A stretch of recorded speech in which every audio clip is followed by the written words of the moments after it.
So I have a 4-year-old nephew, and his name is Harry. And I'm trying to paint a picture of who Harry is, but suffice it to say, he's kind of a pistol. So he went to preschool this week, and the teacher asked the students, how many people want a pajama day, and how many people want a stuffed animal day? Well, Harry really wanted a pajama day. The problem was he was in the minority. And so the teacher announced, okay, it looks like we're going to have a stuffed animal day. So Harry proceeds to march to the front of the class and make this announcement. See, that proves it. Teachers don't care about kids. We laugh because Harry's just 4. But aren't we a little bit like that? Right? We want what we want when we want it.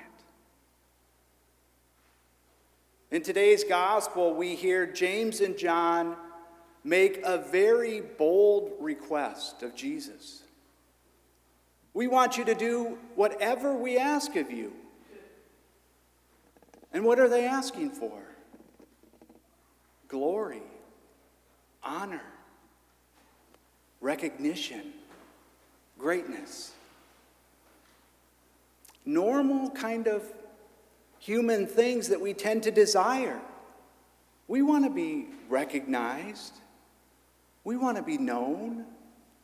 We want to be great. But before we're too quick to chastise James and John, I think it's important to pay attention. Because essentially, what were they asking for? They asked that they could remain with Jesus.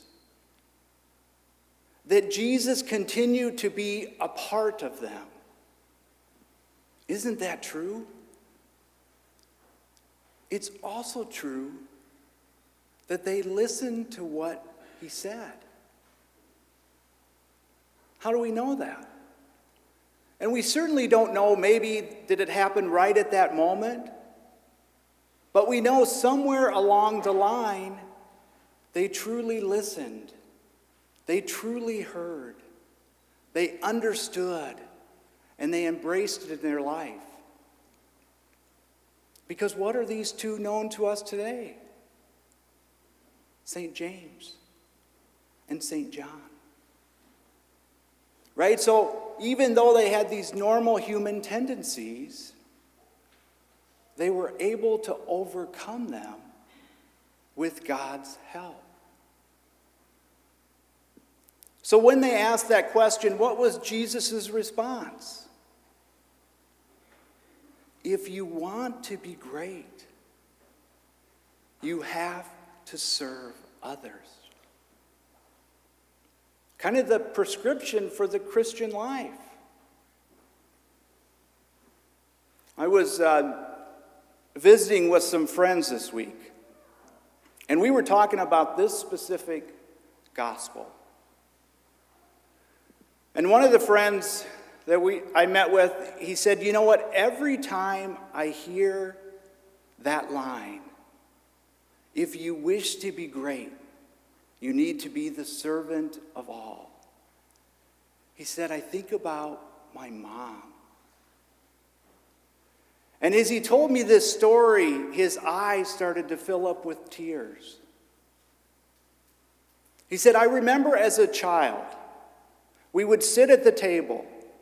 There were 6 kids and my dad and mom. And my mom would always start the food to her left so that it would make its way all the way around the table.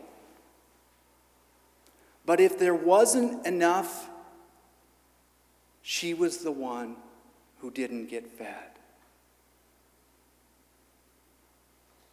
What a powerful example of what we're invited to through this gospel. If we truly want to be great, we are invited to be servants.